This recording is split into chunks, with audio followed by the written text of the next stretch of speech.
Y yo lo voy a decir claramente, los hospitales se convirtieron, dado estos cambios institucionales no deliberados que se fueron dando de manera endógena, casi de manera inadvertida. Esos hospitales son hoy en día en Colombia el epicentro del clientelismo, en su gran mayoría. Y eso genera problemas. Esa es una parte del diagnóstico de la República Hospitalaria que hay que tener en cuenta. La otra es un poco la convivencia no muy armónica y compleja entre el régimen subsidiado, que es un esquema de subsidios a la demanda, y esa oferta pública que hay que mantener. Usted asegura y da, si se quiere, un subsidio a la demanda, pero de alguna manera tiene que encargarse de la sostenibilidad de la República. Entonces, lo que ha pasado en Colombia en los últimos años, y yo diría en los últimos 10 o 12 años, es una serie de medidas legales para garantizar esa supervivencia de ambas cosas, de un esquema de aseguramiento en muchas regiones y pequeños municipios de Colombia artificial y del mantenimiento de la República Hospitalaria. Entonces, primero se le dice a las aseguradoras del subsidiado, tienen que contratar el 30% con la República, después se le dice el 60%, después se implementa el giro directo. Todo eso son paliativos para no afrontar el problema mayor, y es que el esquema de aseguramiento, como fue concebido inicialmente, no tiene sentido en buena parte de la geografía nacional. Entonces, el problema con la República Hospitalaria tenemos un problema de una disfuncionalidad, una falta de funcionalidad de la centralización como fue concebida en el tema de la salud. Y yo creo que mientras no se arregle ese problema de fondo, no vamos a arreglar buena parte de la crisis hospitalaria que, como les voy a mostrar en esta gráfica, y esta es una gráfica de la evolución del déficit de los hospitales públicos en el país, miren los ingresos y miren los gastos. Este no es un problema de la coyuntura, esa brecha que ustedes ven entre una cosa y la otra viene de atrás, y en parte está originado en eso, en un esquema institucional casi absurdo, diría yo.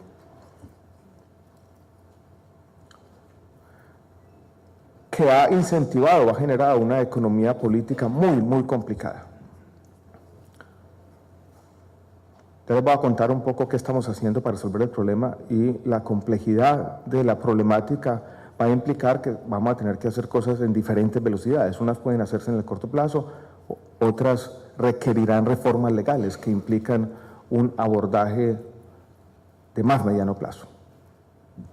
Mientras tanto, aquí en este panorama, y no sé cuánto tiempo me queda, de pronto quiero contarles una historia de un monstruo que fuimos creando distinto a todo esto, que ha jugado un papel o sigue jugando un papel, y es un pequeño paréntesis que quiero hacerles, pero ha jugado un papel importante en el régimen subsidiado. Se las cuento porque en noviembre de este año 2012 estamos, se cumplen 100 años de soledad. 100 años de Caprecom.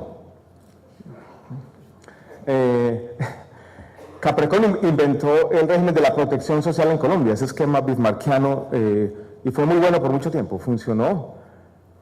Las primeras pensiones en Colombia, la primera atención a la salud, los primeros buenos beneficios para los trabajadores colombianos los dio Caprecom en el tema de las comunicaciones.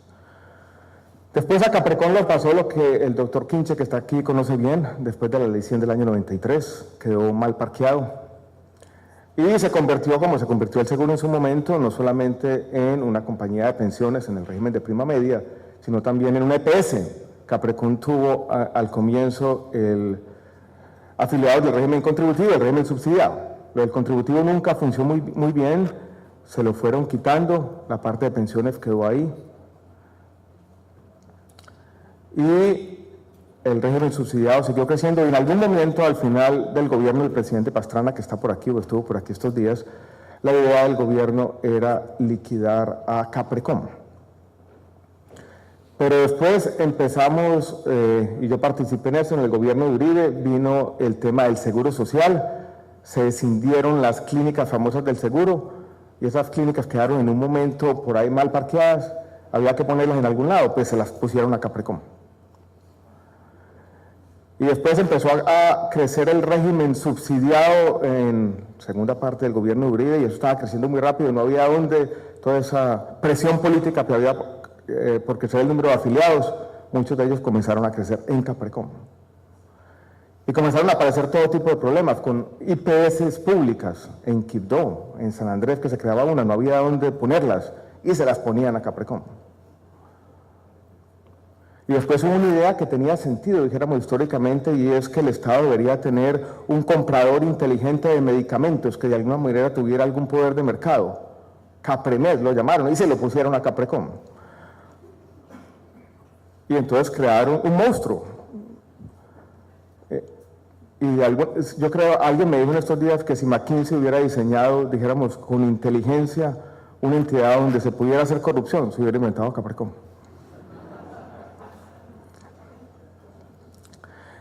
Y así fue, ¿no? El tema trágico en esta tragicomedia es que en Caprecón existían 3 millones de los colombianos más pobres y hemos celebrado aquí muchas veces el aseguramiento. Entonces, la buena noticia es que eso se ha comenzado a limpiar, se han hecho cosas buenas, se descendieron las clínicas, la del Chocó que estaba en Caprecón, hoy en día la maneja la Universidad Javeriana, la de San Andrés la maneja la IPS universitaria, se ha comenzado a darle un poquito de orden y una noción de organización a un problema muy complejo. Pero como voy a hablar de soluciones de lo que está pasando,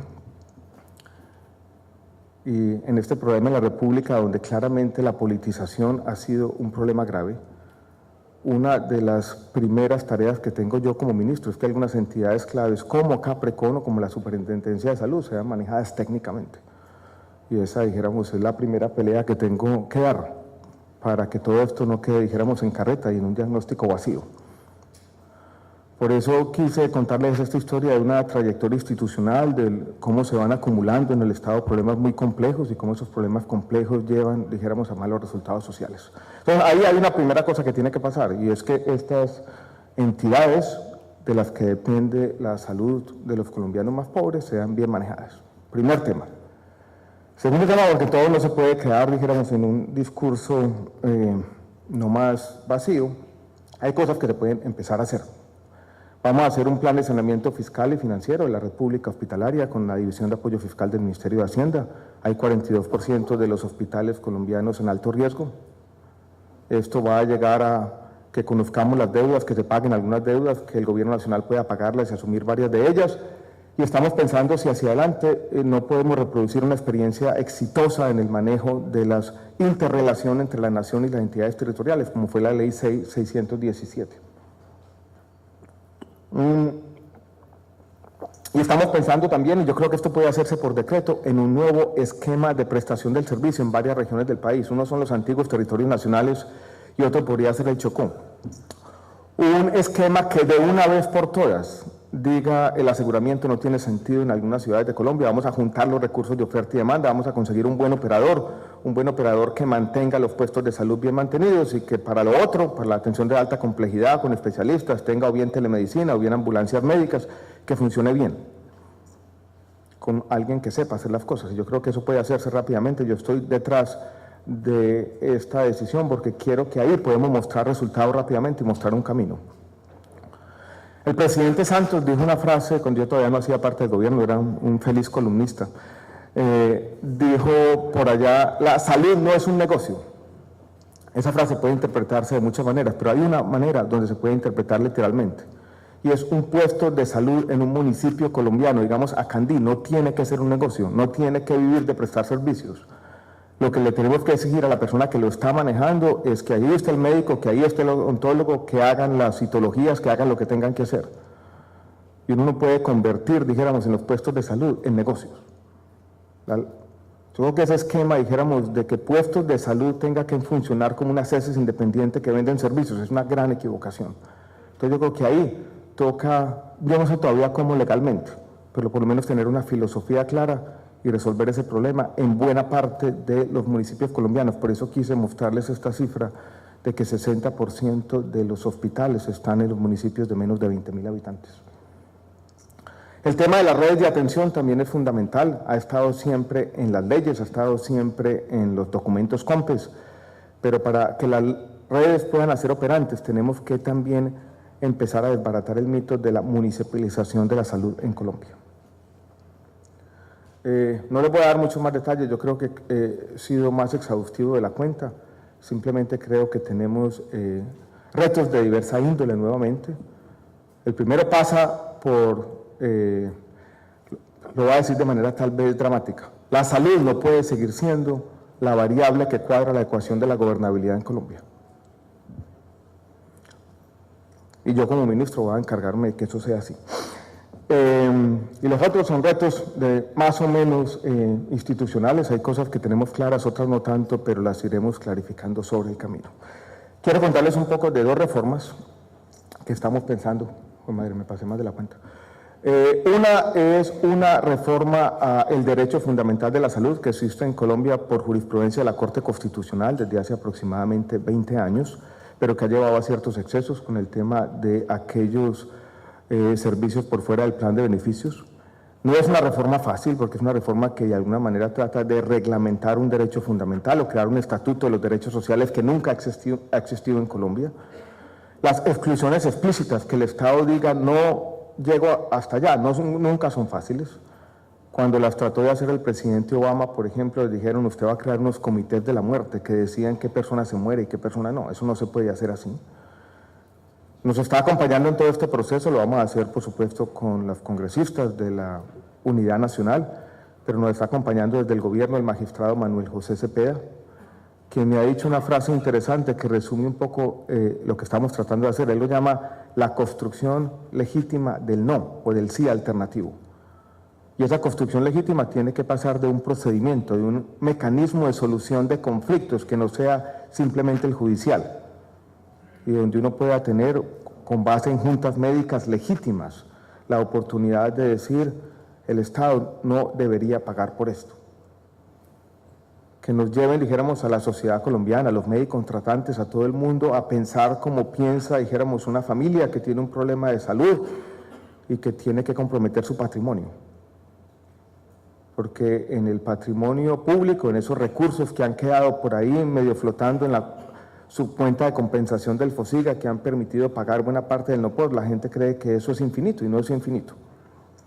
Entonces yo creo que aquí hay una oportunidad por hacer una ley que reglamente esto, que ordene y sobre todo que haga una pedagogía hacia la sociedad colombiana de que el derecho fundamental a la salud, como lo reconoce todo el mundo, es finito y tiene que tener algunos límites razonables que como sociedad o como democracia tenemos que construir juntos.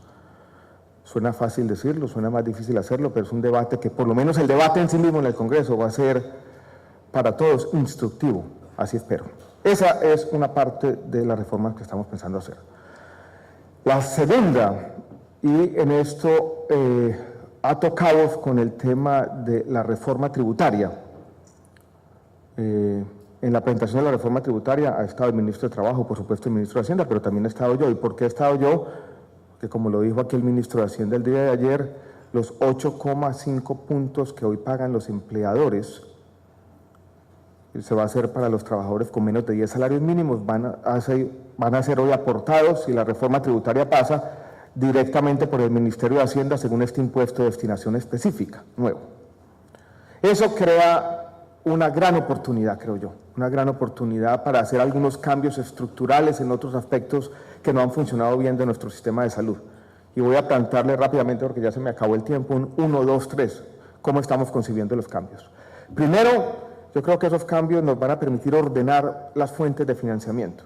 Entonces miren que hoy tenemos dos regímenes, uno contributivo que se financia básicamente con recursos parafiscales y otro subsidiado que se recarga con recursos fiscales, Sistema General de Participaciones, las rentas cedidas de los departamentos, el esfuerzo propio de los municipios, las cajas de compensación, una multiplicidad de fuentes que se acumula allí y después se transfiere en buena medida, de manera no muy fácil, y eso paga por la salud de los más pobres en el régimen subsidiado. Lo otro son unas contribuciones que están del otro lado.